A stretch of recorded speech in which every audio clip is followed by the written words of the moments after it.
The day I buried my husband, I thought the hardest part of my life was over. I was wrong. The hardest part began the moment the last mourner left the cemetery.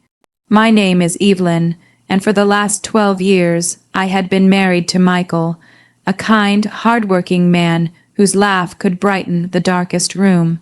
We met later in life, after both of us had already experienced heartbreak. I had lost my first husband in a car accident years earlier, while Michael had spent nearly a decade alone after divorcing the mother of his 3 children. When we married, I never imagined I'd become a target simply because I loved him. His children, Daniel, Rebecca, and Tyler, never truly accepted me. They were polite enough at family dinners and birthdays, but behind every forced smile was the silent accusation that I had somehow stolen their father away. Nothing could have been further from the truth. By the time Michael and I met, his children were already adults with lives of their own. They rarely visited. Phone calls became shorter each year until they almost disappeared altogether.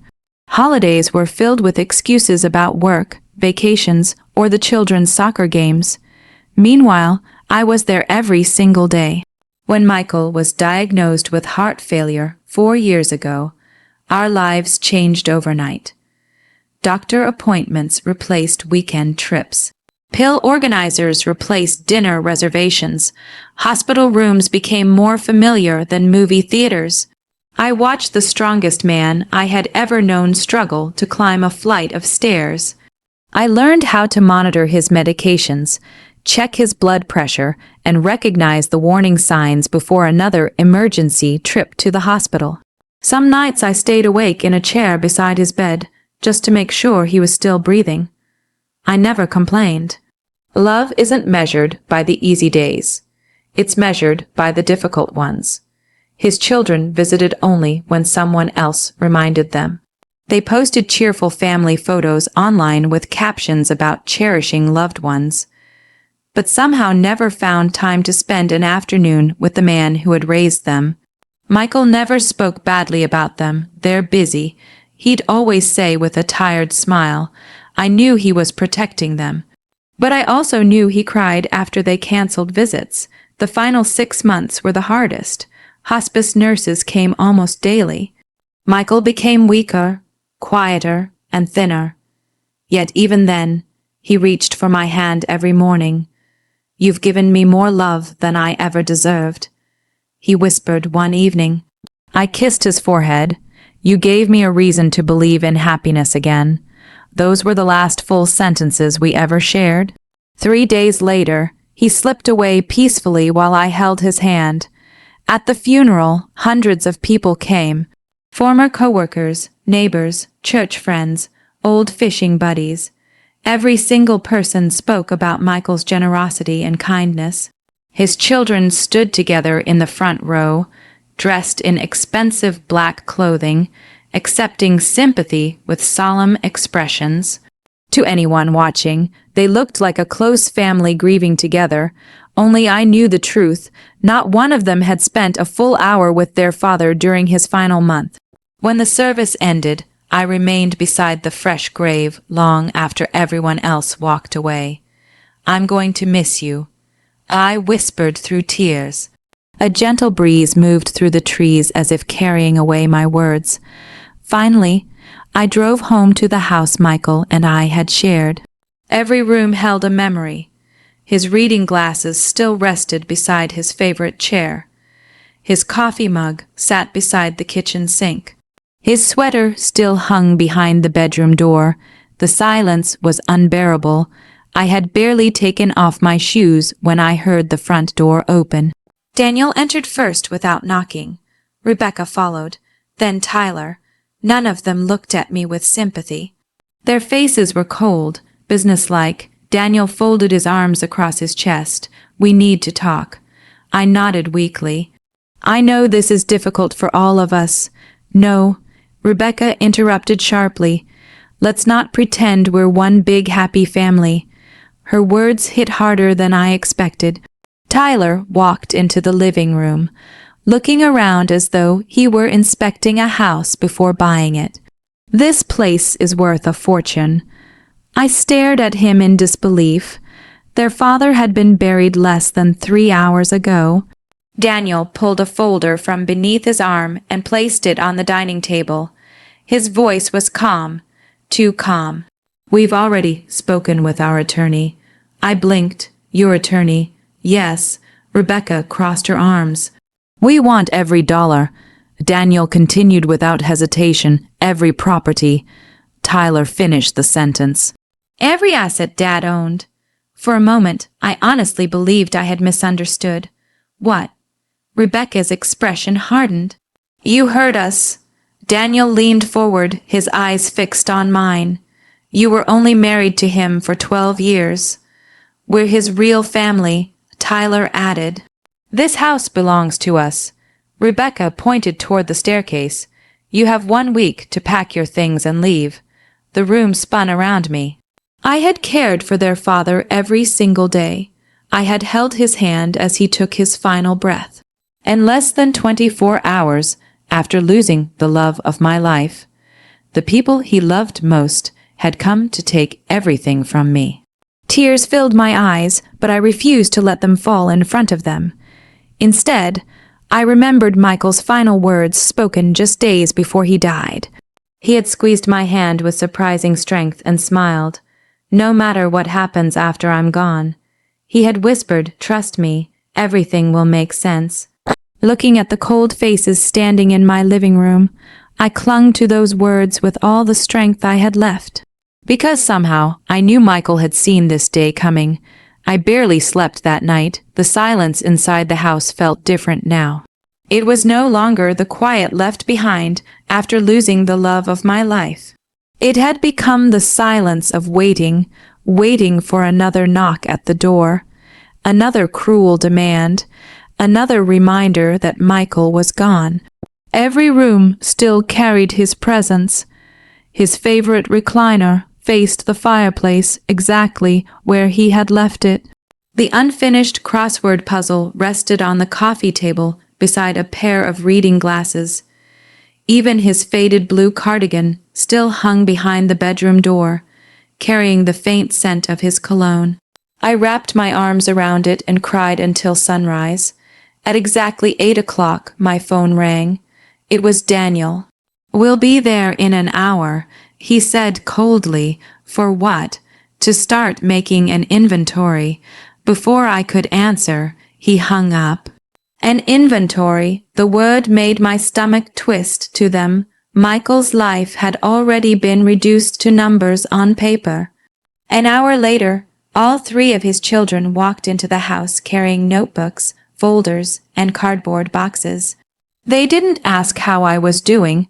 They didn't offer condolences. Instead, Tyler began opening cabinets. Rebecca photographed the living room furniture with her phone. Daniel walked upstairs, opening closets and bedroom doors as though he were inspecting property for sale. "What are you doing?" I asked, struggling to keep my voice steady, documenting everything. Daniel replied without looking at me. "Rebecca held up a crystal vase Michael had given me on our 10th anniversary. This is expensive. Put it in the list." "It was a gift," I said quietly. "It belonged to Dad first," she answered. I stood frozen. Every photograph on the wall, every piece of furniture, every family keepsake suddenly looked less like memories and more like targets. Tyler disappeared into Michael's home office. Moments later, I heard drawers opening, then another, then another. "Tyler," I shouted. He shrugged. "We're looking for financial records. That's your father's private office. He was our father." The emphasis on the word "our" wasn't accidental. It was a reminder that, in their eyes, I would never truly belong. As I walked into the office, my eyes landed on Michael's oak desk. It was exactly as he'd left it. His fountain pen rested beside a leather journal. His framed wedding photo of us still stood near the computer monitor. For a moment, everything around me disappeared. I remembered the countless evenings he spent sitting at that desk writing letters, organizing family photographs, or paying bills while humming softly to himself. Then Daniel pulled open the bottom drawer. Inside lay a large cream-colored envelope. Across the front, written in Michael's unmistakable handwriting, were 6 simple words. To be opened after my funeral. The room fell completely silent. Daniel picked it up carefully. Rebecca stepped closer. Tyler frowned. "What's inside?" he asked. Before anyone could answer, the doorbell rang. I walked downstairs and opened the front door. Standing there was a tall man in a charcoal gray suit carrying a leather briefcase. "Mrs. Carter, yes," he offered a gentle smile. "I'm Richard Lawson, your husband's attorney." For the first time since Michael died, someone looked at me with genuine compassion. "I'm deeply sorry for your loss." "Thank you," I whispered. He glanced past me and noticed the 3 siblings gathered inside. "Good," he said politely. "I was hoping everyone would be here." Daniel crossed his arms. "We've already found Dad's letter." "Mr. Lawson nodded calmly. "I'm aware. You knew about it." "I did." Rebecca's confidence quickly returned. "Then let's get this over with. We assume Dad left everything equally to his children." Tyler smiled. "That's how it should be." The attorney didn't respond immediately. Instead, he placed his briefcase on the dining table and slowly removed several sealed folders. "There are legal procedures that must be followed." Daniel sighed impatiently. "Can we skip the formalities?" "I'm afraid not, Mr. Lawson adjusted his glasses before looking directly at all 4 of us. "Your husband instructed me very clearly. He wanted every beneficiary present before any documents were opened." The word beneficiary caught everyone's attention. Daniel smiled confidently. Rebecca leaned back in her chair, almost relieved. Tyler whispered, "See, I told you." They were certain victory was only minutes away. Mr. Lawson carefully placed the cream-colored envelope in the center of the table. "This letter," he explained, "contains your husband's personal message to his family." He then rested one hand on a much thicker folder, stamped with the words, "Last Will and Testament," the contents of both documents. He said, "We'll answer every question you've brought into this house today."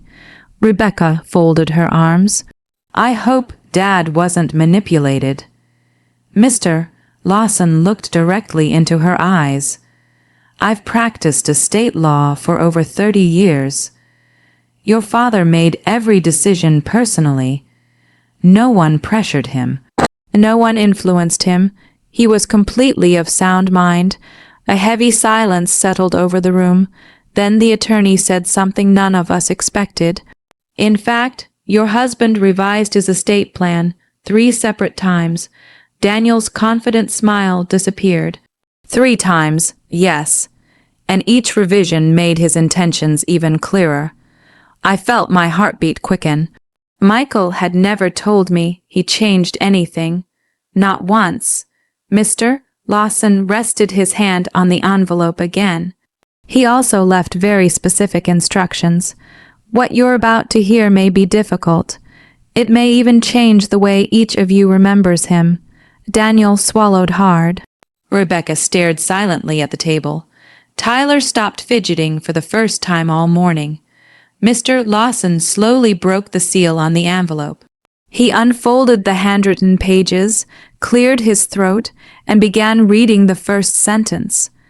The room became so quiet that I could hear the ticking of the old grandfather clock in the hallway. No one moved, no one even seemed to breathe.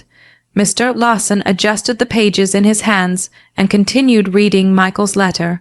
"First, to my beloved wife, Evelyn, thank you for giving me 12 years of love that I never thought I'd have again. You stood beside me when my body became weak, when the hospital became our second home, and when I no longer recognized the man staring back at me in the mirror. You never left, not once. My vision blurred with tears. Every word sounded exactly like Michael, calm, honest, full of gratitude. Across the table, Daniel shifted uncomfortably, while Rebecca avoided looking in my direction. The attorney continued, "To my children, I have loved you every day of your lives. Nothing, not even your distance from me, could change that. But love cannot erase the truth." Daniel interrupted. "This is ridiculous." Mr. Lawson looked up. "Your father specifically instructed me to read the entire letter without interruption." Daniel clenched his jaw but remained silent. The attorney continued. "For years I waited for your visits. I made excuses for your absence because I wanted to believe you were simply busy. But birthdays passed, holidays came and went. Hospital rooms became empty, except for one chair, the chair where Evelyn sat every single day." Rebecca wiped away a tear before quickly pretending she hadn't. Tyler stared at the floor. Then came the sentence that changed everything. "Before anyone accuses my wife of marrying me for money, understand this. She spent more of her own savings keeping me alive than I ever spent on her." Daniel frowned. "What does that mean?" Without saying a word, Mr. Lawson opened another folder from his briefcase. Inside were neatly organized financial records. He slid several documents across the table. "These are your father's medical expenses from the last 4 years. Another stack followed. "And these are Mrs. Carter's personal bank records." I stared at the papers in disbelief. Michael had kept copies of everything. Every payment, every hospital bill, every pharmacy receipt. Mr. Lawson spoke gently. "Your husband wanted there to be no misunderstanding." He pointed to one page after another. "When insurance refused to cover specialized treatments, Evelyn paid. When home nursing exceeded the policy limit, Evelyn paid. When experimental medication became the only option, Evelyn paid." Daniel flipped through the statements. The numbers kept growing. $10,000, $25,000, $40,000. More than $100,000 had come directly from my retirement account. Rebecca looked at me with disbelief. "You never told us." I shook my head. "I didn't do it for recognition. I did it because I loved your father." No one answered. Mr. Lawson reached into his briefcase again. "This isn't all." He carefully placed 3 worn leather journals on the table. "Your father began writing these after his first heart attack." Daniel opened the first journal. Every page contained handwritten entries. Some described doctor's appointments, others recorded memories. Then he stopped. His face lost all color. Written across one page was a simple sentence. "Daniel promised he'd visit today. I waited by the window until sunset."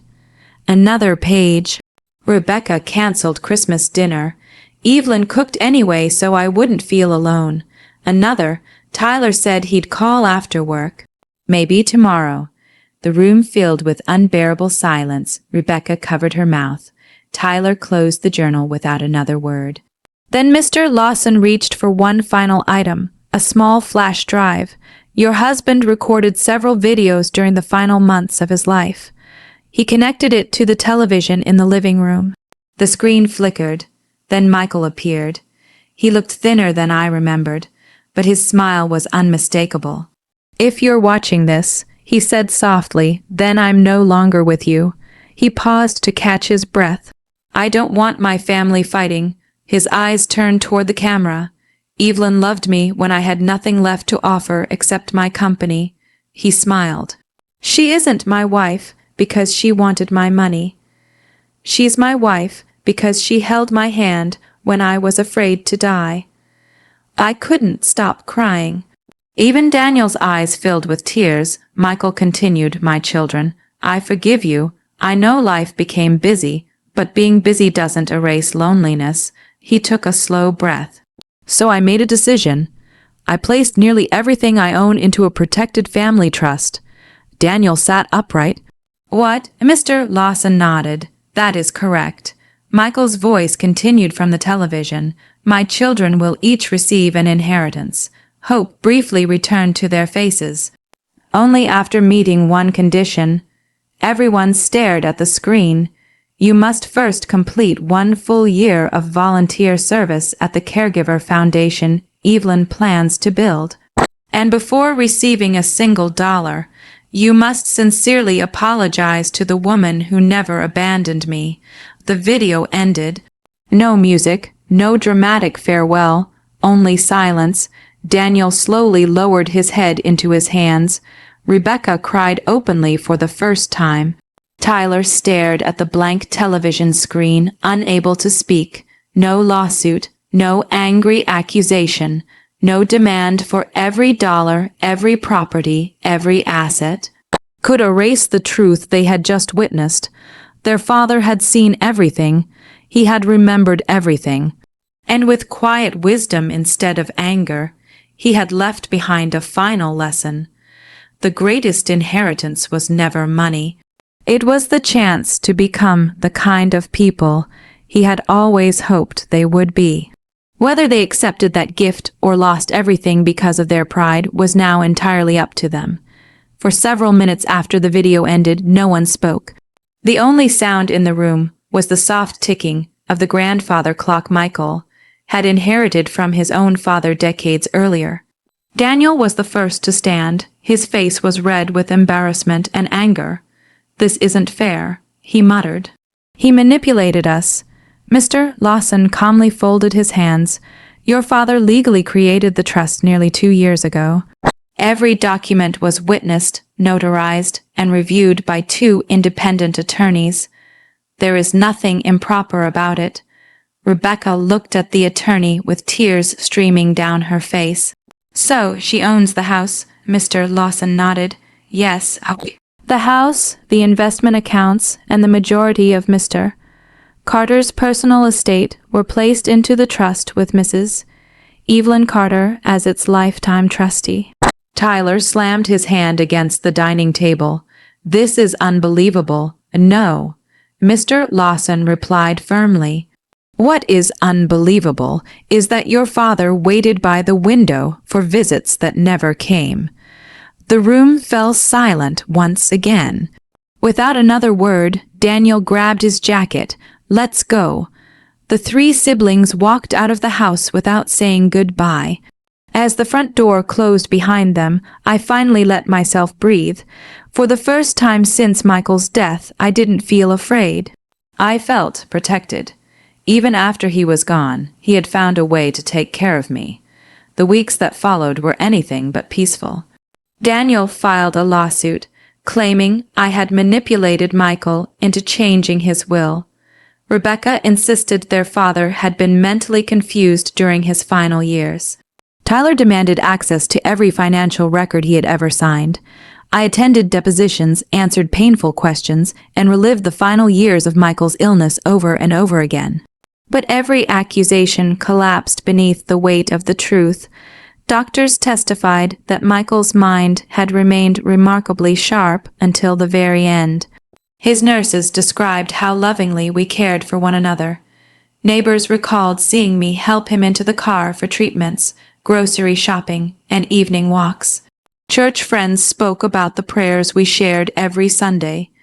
Even the hospice staff testified that I never left his side during his final days. One by one, every lie unraveled. The judge dismissed the case. The children not only lost the lawsuit, they were ordered to pay significant legal costs. For the first time in their lives, they discovered that greed could be very expensive. Nearly a year passed. Instead of selling our home, I honored Michael's greatest wish. Using a portion of the trust, I transformed the property into the Carter Family Caregiver Foundation. It became a place where exhausted husbands, wives, sons, daughters, and caregivers could find support, counseling, temporary financial assistance, and simply someone willing to listen.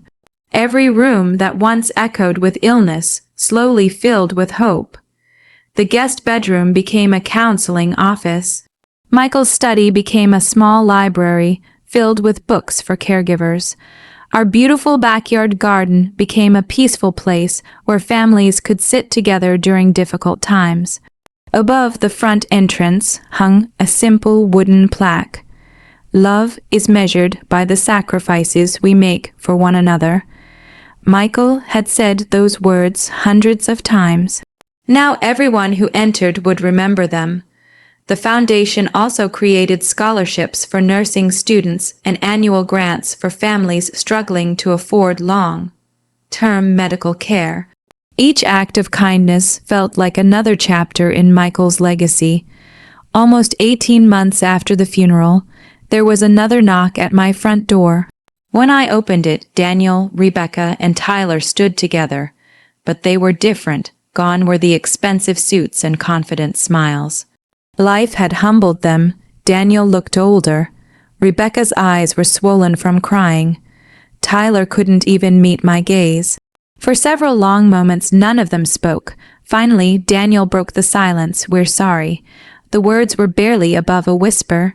Rebecca stepped forward. "We read Dad's journals. All of them." Tyler nodded, "And we volunteered." I looked past them. Parked across the street was a van with the logo of a local food bank. Daniel noticed where I was looking. "We've spent the last year helping families and caregivers. It wasn't because of the money anymore." Rebecca wiped away another tear. "It helped us understand what Dad wanted us to become." For the first time since Michael's funeral, I believed they were telling the truth. Daniel hesitated before asking the question, "Will you ever forgive us?" I thought about the day they had walked into this house demanding every dollar, every property, and every asset. I remembered the nights I cried myself to sleep. I remembered Michael's final smile. Then I answered, "I forgave you long before you asked." They looked at me with surprise, but forgiveness doesn't erase consequences. "Your father didn't create the trust to punish you. He created it to teach you." And judging by the people standing in front of me today, I smiled through my tears. I think his lesson finally worked. Months later, the trust released each of their inheritances exactly as Michael had planned. Not because they demanded it, not because they fought for it, but because they had finally earned it. That evening, after they left, I carried 2 cups of coffee into the garden out of habit. I smiled at my own mistake and set 1 cup beside the empty chair Michael had always loved. The roses swayed gently in the evening breeze. For a moment, it almost felt as though he were sitting beside me. I kept my promise. I whispered. The wind rustled through the trees, carrying with it the peace I had searched for since the day I lost him. In the end, my greatest revenge was never winning the house, the money, or the court case. It was living a life so full of purpose, love, and peace that bitterness could never find a place in it. And that, I knew, was exactly the ending Michael had hoped for